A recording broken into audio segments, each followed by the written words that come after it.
TV ചാനലിൽ ജോലി ചെയ്യുന്ന മോഹന് ഗസലുകളോട് എന്നും പ്രിയമാണ്. അച്ഛനാണ് 3 ദിവസം മുമ്പ് ഗസൽ രാജ എന്നറിയപ്പെടുന്ന കോഴിക്കോട് അബ്ദുൾ റഹ്മാൻ സാഹിബ് അസുഖബാധിതനായി കിടക്കുന്ന കാര്യം മോഹനനോട് പറഞ്ഞത്. കഴിഞ്ഞ ദിവസം അമ്മയെയും കൊണ്ട് ചെക്കപ്പിന് പോയപ്പോൾ ആശുപത്രിയിൽ വെച്ച് അവിചാരിതമായി അദ്ദേഹത്തെ കണ്ടുമുട്ടി.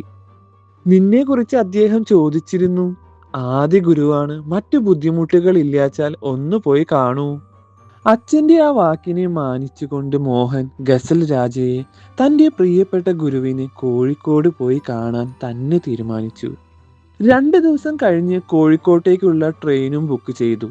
യാത്രക്കിടെ ഓർമ്മകളിൽ ഹാർമോണിയത്തിന്റെ ഗൃഹാതുരത്വമുണർത്തുന്ന ശ്രുതി മുഴങ്ങി.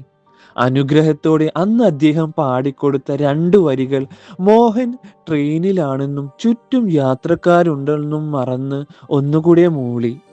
കമ്പാർട്ട്മെന്റിൽ ഉണ്ടായിരുന്ന മറ്റു 2 യാത്രക്കാർ അവനെ നോക്കി ചെറുതായി ഒന്ന് ചിരിച്ചു. ആഹാ, മനോഹരം! മോഹന് എതിർവശത്തായി ഇരുന്ന താര പറഞ്ഞു. 2 വർഷങ്ങൾക്ക് മുമ്പ് എറണാകുളത്ത് നിന്നും തിരുവനന്തപുരത്തേക്കുള്ള ബസ് കാത്തു നിൽക്കുന്ന സമയത്ത് അവളെ പരിചയപ്പെട്ടത് ഓർത്തു. ആൾക്കൂട്ടത്തിൽ അവളെ വേറിട്ട് നിർത്തിയത് എല്ലാവരോടും പരിചയമുള്ള പോലെയുള്ള അവളുടെ ചിരിയും സംസാരവുമായിരുന്നു. വളരെ പെട്ടെന്ന് തന്നെ അടുത്ത സുഹൃത്തുക്കളായി. നമ്പർ കൈമാറി പിരിഞ്ഞതിന് ശേഷം ഇടയ്ക്കിടെ ഫോൺ വഴി പരിചയം കൂടി കൂടി വന്നു. പക്ഷെ വീണ്ടും നേരിൽ കാണുന്നത് ഇന്നാണ്.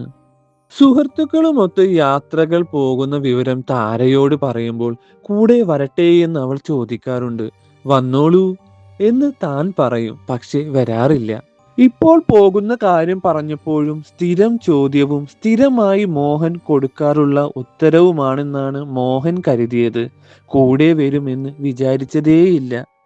നല്ല സുഹൃത്തുക്കളായ അവർ യാത്രയ്ക്കുടനീളം സംസാരിക്കുന്നതെല്ലാം മോഹൻ ഗസലിനെയും ഗസൽ രാജയുടെ പാട്ടിനെയും പറ്റിയാകുമ്പോൾ താര ഓർക്കുന്നതും പറയുന്നതുമെല്ലാം കോഴിക്കോട് മിഠായി തെരുവിലെ വിഭവങ്ങളെയും കോഴിക്കോട് ഹൽവയെയും ബീച്ചിനെയും ഒക്കെ പറ്റിയായിരുന്നു. ഇടയ്ക്ക് മോഹൻ മനസ്സിൽ ചിന്തിക്കുന്നുണ്ട്, ഇവളുടെ ഈ യാത്രയുടെ ഉദ്ദേശം ഗസൽ രാജയെ കാണലൊന്നുമല്ല, കോഴിക്കോട് ഫുഡ് എക്സ്പ്ലോർ ചെയ്യലും മിഠായി തെരുവ് കാണലും ഒക്കെയാണ്. എന്നിരുന്നാലും അങ്ങനെ യാത്രക്കിടെ താര മോഹന് ഗസൽ രാജയുമായുള്ള കൂടിക്കാഴ്ചയെ ഒന്ന് വിമർശിക്കുന്നു കൂടിയുണ്ട്. നിങ്ങൾ ചാനലുകാർക്ക് സ്ഥിരമായിട്ടുള്ള പരിപാടിയാണല്ലേ ഇത്, മരണക്കിടക്കയിലുള്ള കലാകാരന്മാരെ ഇന്റർവ്യൂ ചെയ്യൽ. ഇതൊക്കെ കാണുമ്പോൾ മാത്രമായിരിക്കും ഇതുപോലെയുള്ള മനുഷ്യർ കേരളത്തിൽ ജീവിച്ചിരിപ്പുണ്ടായിരുന്നു എന്ന് ആളുകൾ അറിയുന്നത് തന്നെ. താര ഒരു ദീർഘനിശ്വാസത്തോടെ മോഹനെ നോക്കി. നല്ലതാ, ചാനലിന്റെ റേറ്റിംഗ് കൂടും. മോഹന് ഒന്നും മിണ്ടാൻ കഴിഞ്ഞില്ല. താര പറഞ്ഞതിലും കുറച്ച് കാര്യമുണ്ടെന്ന് അവന് തോന്നി. സാഹിബിനെ കേരളം വേണ്ടയത്ര പോലെ അംഗീകരിച്ചിട്ടില്ലെന്ന് മോഹനും തോന്നിയിരുന്നു. സാഹിബിനെ മാത്രമല്ല, താൻ നേരത്തെ ചാനലിന് വേണ്ടി ഇന്റർവ്യൂ ചെയ്തിട്ടുള്ള ഒരുപാട് പേരെ കുറിച്ച് അങ്ങനെ തോന്നിയിട്ടുണ്ട്. കഴിയുമെങ്കിൽ സാഹിബിനെ കൊണ്ട് 2 വരി പാടിപ്പിക്കണമെന്നും അത് വീഡിയോയിൽ പകർത്തണമെന്നുമുണ്ട്. പക്ഷേ അത് അവൾ പറഞ്ഞതുപോലെ ചാനലിന് വേണ്ടിയല്ല, എന്നും സൂക്ഷിച്ചു വെക്കാൻ വേണ്ടി മാത്രം എന്നും മോഹൻ പറഞ്ഞു. താൻ ആള് കൊള്ളാലോ, അവൾ അവനെ നോക്കി പറഞ്ഞു. എന്നാലേ സത്യത്തിൽ അതല്ല കാര്യം, അവൻ ശബ്ദം താഴ്ത്തി പറഞ്ഞു. സാഹിബിന് സുന്ദരിയായ ഒരു മോളുണ്ട്. മൈലാഞ്ചിയിട്ട കൈകളിൽ നിറയെ കിലുങ്ങുന്ന കുപ്പിവളയിട്ട, അതിനേക്കാൾ കിലുങ്ങി ചിരിക്കുന്ന മോൾ. അവളെ ഒന്നുകൂടി കാണണം. താരയുടെ മുഖത്ത് പെട്ടെന്ന് വിഷാദത്തിന്റെ ഒരു നിഴൽ പടരുന്നത് അവൻ ശ്രദ്ധിച്ചു. കൊള്ളാലോ, ഓളൊക്കെ കല്യാണം കഴിഞ്ഞ് 10 കുട്ടികളുമായി കാണും, അവൾ പറഞ്ഞു. ഏയ്, സാഹിബിന്റെ വീട്ടുകാർ പുരോഗമന ചിന്തയുള്ള ആളുകളാണ്. അവളെ നന്നായി പഠിക്കുമായിരിക്കും ഇപ്പോൾ. ഓക്കെ, സമ്മതിച്ചു, പഠിച്ചിട്ടുണ്ടായിരിക്കാം. എന്നാലും വിവാഹം കഴിഞ്ഞു കാണും, കാണാതിരിക്കില്ല. വർഷം 30ഓളമായില്ലേ, അവൾ വിടുന്ന മട്ടില്ല. അത് ശരിയാ, എന്നാലും അവിടെ ഉണ്ടാകും. സാഹിബ് കൂട്ടുകുടുംബം സപ്പോർട്ട് ചെയ്യുന്ന ആളാണ്. അവളെ നോക്കിക്കൊണ്ടവൻ തുടർന്നു. പ്രത്യേകിച്ച് ഈ സാഹചര്യത്തിൽ അവൾ സാഹിബിന്റെ ഒപ്പം അവിടെ തന്നെ ഉണ്ടാകും. ഒറ്റ മോളാണ്. ഒന്ന് കാണുകയെങ്കിലും ചെയ്യാമല്ലോ. അയ്യേ, നാണമില്ലേ തനിക്ക്? കാണണം എന്നേ ഞാൻ പറഞ്ഞുള്ളൂ, അവൻ ചിരിച്ചു. അങ്ങനെ അവർ സാഹിബിന്റെ വീട്ടിലെത്തി കോളിംഗ് ബെൽ അടിച്ചു. കോളിംഗ് ബെൽ കേട്ടതും അകത്ത് നിന്നും തലയിൽ തട്ടം നേരെയാക്കി ഇട്ടുകൊണ്ട് മധ്യവയസ്കയായ ഒരു സ്ത്രീ വാതിലിനരികിലേക്ക് വന്നു. രണ്ടുപേരെയും കണ്ട അവരൊന്ന് സംശയിച്ചു നിന്നു. അവരുടെ നോട്ടം കണ്ട അവൾ ഒന്നുകൂടെ അവന്റെ പിറകിലേക്ക് നീങ്ങി നിന്നു. സാഹിബിനെ കാണാൻ അവൻ പറഞ്ഞു തീരും മുമ്പേ അവർ ഒരു നിമിഷം നിൽക്കൂ എന്ന് പറഞ്ഞ് അവരെ മാറി മാറി നോക്കിയ ശേഷം ധൃതിയിൽ അകത്തേക്ക് പോയി. അല്പനിമിഷങ്ങൾക്ക് ശേഷം അവർ തിരികെ വന്നു. മോഹനെയും താരയെയും അകത്തേക്ക് ക്ഷണിച്ചു. അകത്തേക്ക് കയറിയ അവരെ ഉറ്റി നോക്കിക്കൊണ്ട് അങ്ങിങ്ങായി തട്ടമിട്ട സ്ത്രീകൾ നിൽക്കുന്നുണ്ടായിരുന്നു. ചിലർ അടുക്കളയിൽ നിന്നും എത്തി നോക്കുന്നുണ്ടായിരുന്നു. മോഹൻ മടിച്ചു നിൽക്കുമ്പോൾ അവന്റെ പിന്നിൽ നിന്നിരുന്ന താര മുൻപിലേക്ക് കയറി അവിടെ നിന്നിരുന്ന സ്ത്രീകളെ ഒന്നൊന്നായി നോക്കി ആരോടെന്നില്ലാതെ സലാം പറഞ്ഞു. അസ്സലാമു അലൈക്കും. മോഹൻ ഒരു ഞെട്ടലോടെ താരയെ നോക്കി. ഇവൾക്ക് ഇതൊക്കെ അറിയുമോ? വാലൈക്കും അസ്സലാം. വൃദ്ധയായ ഒരു സ്ത്രീ ശബ്ദം സലാം അടക്കി. മോഹൻ അവരെ നോക്കി ചിരിച്ചു. പക്ഷെ അവരുടെ നോട്ടം താരയിൽ തുറിച്ചു നിൽക്കുന്നു. ആ കണ്ണുകൾ നിറയാൻ തുടങ്ങുന്നതും ചുണ്ടുകൾ വിതുമ്പുന്നതും എന്തിനു വേണ്ടിയെന്ന് മനസ്സിലാകാതെ മോഹൻ താരയെ നോക്കി. നേരത്തെ കതക് തുറന്ന സ്ത്രീ അവളുടെ അടുത്തേക്ക് വന്നു ചേർത്തണച്ച് നെറ്റിയിലൊരു ഉമ്മ കൊടുത്തു. വിളിക്കുന്നുണ്ട്, അകത്തേക്ക് ചെന്നോളൂ. ഒരു ഗദ്ഗദത്തോടെ അവർ പറഞ്ഞു. എന്താണ് ഇവിടെ നടക്കുന്നതെന്ന് മനസ്സിലാകാതെ മോഹൻ ചുറ്റിലും നിറഞ്ഞു നിൽക്കുന്ന മനുഷ്യരെ പകച്ചു നോക്കി. അവിടെ ഉണ്ടായിരുന്ന ചിലർ കണ്ണുനീർ തുടയ്ക്കുന്നുണ്ട്. താര ആ വീട്ടിലെ എല്ലാ മുറികളും പരിചയമുള്ള പോലെ ഒരു മുറിയിലേക്ക് നേരെ നടന്നു. വിഷാദ ചുവയുള്ള ഒരു ചിരിയോടെ അവരെ കിടക്കയിലുള്ള ആ ഒരു മനുഷ്യൻ സ്വീകരിച്ചു. അദ്ദേഹത്തിന് പ്രായത്തിനേക്കാൾ കൂടുതൽ വാർദ്ധക്യം ബാധിച്ച പോലെ മോഹന് തോന്നി. താരയുടെ നേരെ കൈകൊണ്ട് അടുത്തേക്ക് വരാൻ ആംഗ്യം കാണിച്ച ശേഷം അവനോട് അവിടെ കിടക്കുന്ന കസേര ചൂണ്ടിക്കാണിച്ചു. അവൾ യാന്ത്രികമായി അതിലേക്കിരുന്നു. അടുത്തേക്ക് ചെന്ന അവൾ കട്ടിലിന്റെ ചുവട്ടിലായി ഇരുന്ന് വിറയ്ക്കുന്ന ആ കൈ പിടിച്ച് ഉമ്മ കൊടുത്ത ശേഷം ആ കൈയിൽ മുഖം ചേർത്ത് വെച്ചിരുന്നു. കുറച്ചു നേരത്തെ നിശബ്ദതയ്ക്ക് ശേഷം ആ മനുഷ്യൻ വിറയ്ക്കുന്ന ശബ്ദത്തോടെ ചോദിച്ചു, ഉപ്പ പാടി പഠിപ്പിച്ച ഗസലൊക്കെ ഓർമ്മയുണ്ടോ? ആ ചോദ്യം മോഹനിൽ അവന്റെ മനസ്സിൽ നിറഞ്ഞു നിന്ന എല്ലാ ചോദ്യങ്ങൾക്കും സംശയങ്ങൾക്കുമുള്ള ഉത്തരമായി മാറി. താരയുടെ കൈകളിൽ അവൾ അണിഞ്ഞിട്ടില്ലാത്ത കുപ്പിവളകൾ കിളുങ്ങുന്നത് പോലെ അവന് തോന്നി. ഉണ്ട്. സാഹിബിന്റെ കൈകളിൽ നിന്നും മുഖമുയർത്താതെ അവൾ മറുപടി പറഞ്ഞു. മറ്റു വിശേഷങ്ങൾ ചോദിക്കരുതേ എന്ന് അവൾ ആഗ്രഹിച്ചു. ആ മനുഷ്യന്റെ ആഗ്രഹം മനസ്സിലാക്കിയ വണ്ണം അവൾ ആ മുറിയിലിരുന്ന ഹാർമോണിയ പെട്ടി എടുത്തു. അവളെല്ലാം മറന്നു പാടുകയാണ്. വൃദ്ധനായ ആ പിതാവിന്റെ കണ്ണിൽ നിന്നും കണ്ണുനീരൊഴുകി. പാടി നിർത്തിയ അവൾ വീണ്ടും ഉപ്പയുടെ കയ്യിൽ മുഖം ചേർത്തു. സംഗീതം നിശ്ചലമായപ്പോൾ മുറിക്ക് പുറത്തു നിന്നും ഉച്ചത്തിലൊരു തേങ്ങൽ കേട്ടു. നിസ്കാരപ്പായ കുപ്പായിൽ നിന്നും ഉള്ള ഒരു സ്ത്രീ, സാഹിബിന്റെ ഭാര്യ, അതെ, താരയുടെ ഉമ്മ. എല്ലാവരുടെയും അടക്കിപ്പറച്ചിലും കരച്ചിലും സഹിക്കാനാവാതെ അവൾ വീടിനു പുറത്തേക്ക് ഒന്നും പറയാതെ ഇറങ്ങിപ്പോയി. അന്നേരം മോഹന്റെ കയ്യിൽ പിടിച്ചു നിർത്തി കെട്ടിപ്പിടിച്ചു കൊണ്ട് പറഞ്ഞൊരാൾ, ഉള്ളം കയ്യിൽ വളർത്തിയ കുട്ടിയാ, എന്നും സുഖമായിരിക്കണം. അവൻ യാന്ത്രികമായി തല കുലുക്കി. അങ്ങനെ അവർ കിട്ടിയ ഓട്ടോയിൽ കയറി. മിഠായിത്തെരുവ് എന്ന് ഓട്ടോക്കാരനോട് പറഞ്ഞ് ചിരിച്ചുകൊണ്ട് മോഹനെ നോക്കി. ഇനി പോകാലോ? സ്വപ്നത്തിലെന്ന വണ്ണം അവൻ ഓട്ടോയിലേക്ക് കയറി. അവനെ ആകെ ഒന്ന് നോക്കിയ ശേഷം അവർ ഓട്ടോക്കാരന്റെ തോളിൽ തട്ടി, ബീച്ചിലോട്ട് പോയാൽ മതി.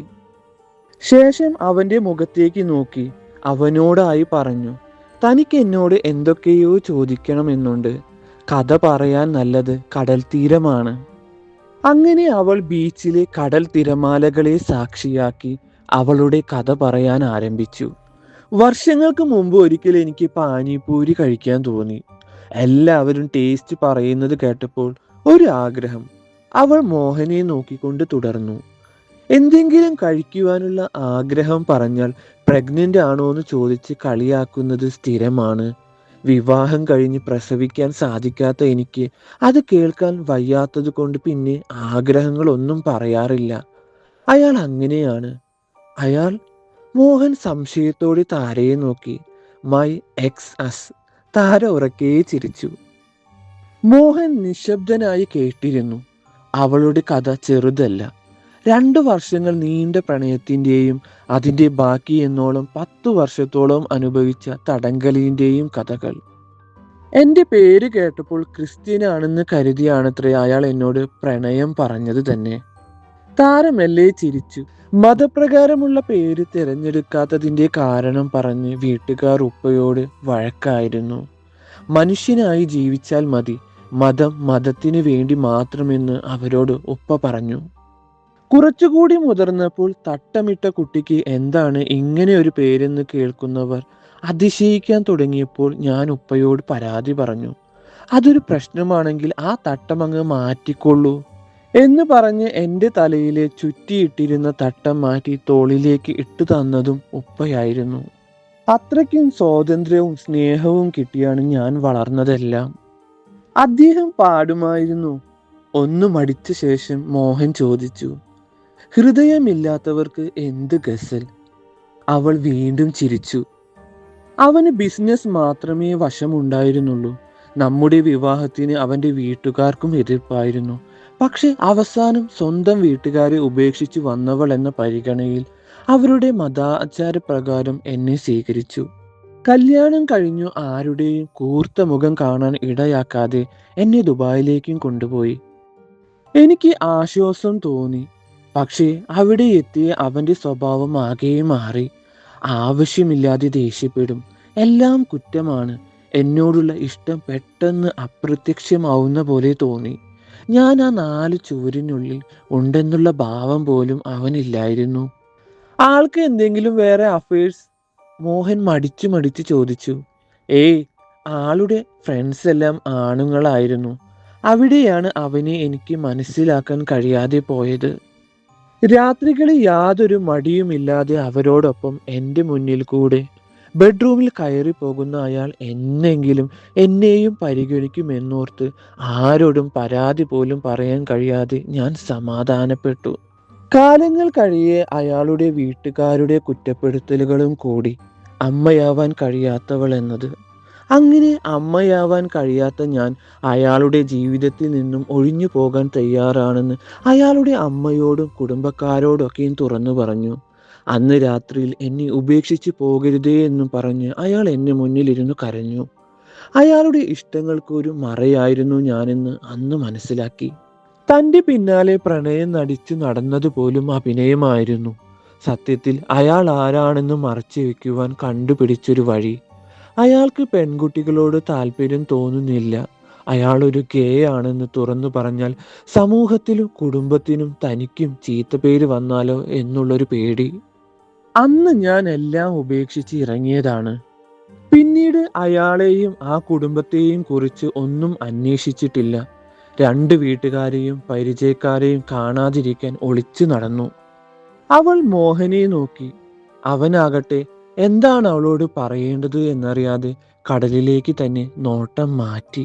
തനിക്ക് മിഠായി തെരുവ് കാണണ്ടേ? മോഹൻ ചോദിച്ചു. ഈ രാത്രിയിലോ? ഇപ്പോൾ ഒരു ചൂട് ചായ കുടിച്ചാൽ കൊള്ളാമായിരുന്നു. അവൾ എഴുന്നേറ്റ് നടക്കാൻ തുടങ്ങി. ചായക്കുടി ശീലമില്ലാത്ത മോഹൻ താര നിർബന്ധിച്ചപ്പോൾ ഒരെണ്ണം വാങ്ങി. അധികം ചൂടില്ലാത്ത നനുത്ത നീരാവി അവൻ്റെ ചുണ്ടിലും മൂക്കിലും പതിച്ചപ്പോൾ അവൻ ആദ്യമായി എൽസയെ ചുംബിക്കുവാൻ ചുണ്ടോട് ചേർത്തപ്പോൾ അവളിൽ നിന്നും പതിച്ച നിശ്വാസം ഓർത്തുപോയി. ഗ്ലാസ് അങ്ങനെ തന്നെ പിടിച്ചു നിൽക്കുന്ന അവനെ നോക്കി താര പറഞ്ഞു, ഡാ, തണുത്തു പോകും, പെട്ടെന്ന് കുടിക്ക്, തിളച്ച ചായയൊന്നും അല്ലല്ലോ. അന്നത്തെ അവളുടെ നിശ്വാസം ഇതുപോലെയായിരുന്നു. അവനൊരു ദീർഘ നിശ്വാസത്തോടെ പറഞ്ഞു, ആഹാ, നോക്കട്ടെ. താര അവൻ്റെ കയ്യിൽ നിന്നും ഗ്ലാസ് വാങ്ങി ചുണ്ടോട് ചേർത്ത് പിടിച്ചു. എൻജോയബിൾ.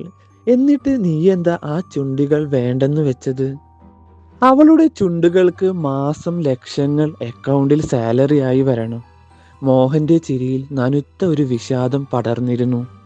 നഷ്ടപ്പെട്ട പ്രണയത്തെക്കുറിച്ച് പറയുമ്പോൾ പൊട്ടിച്ചിരിക്കുന്ന ഒരാളെ ഞാൻ ആദ്യമായാണ് കാണുന്നത്, താര പറഞ്ഞു. അവളുടെ വാക്കുകൾ ഖണ്ഡിച്ചുകൊണ്ട് പ്രണയത്തെക്കുറിച്ചുള്ള ഒരു ഗസലിലെ 2 വരികൾ പാടിയ ശേഷം ബാക്കി അവൾ പാടുമോ എന്നോർത്ത് മോഹൻ അവളെ നോക്കി. അന്ന് ആ യാത്ര തിരിക്കുമ്പോൾ അവളുടെ വരവിൻ്റെ ഉദ്ദേശം എന്തായിരുന്നു എന്നോർത്ത് മോഹനന് അവളോട് വല്ലാത്ത അനുകമ്പയും സ്നേഹവും തോന്നി. നീന ആറ്റിങ്ങലിൻ്റെ ഗസൽ ഗസേറോ പബ്ലിക്കേഷൻസ് പുറത്തിറക്കിയ ഈ പുസ്തകത്തിന് 165 രൂപ വിലയും 102 പേജസുമാണ് ഉള്ളത്. ഇഷ്ടപ്പെട്ടാൽ സബ്സ്ക്രൈബ് ചെയ്ത് കൂട്ടാവണേ. നന്ദി, നമസ്കാരം.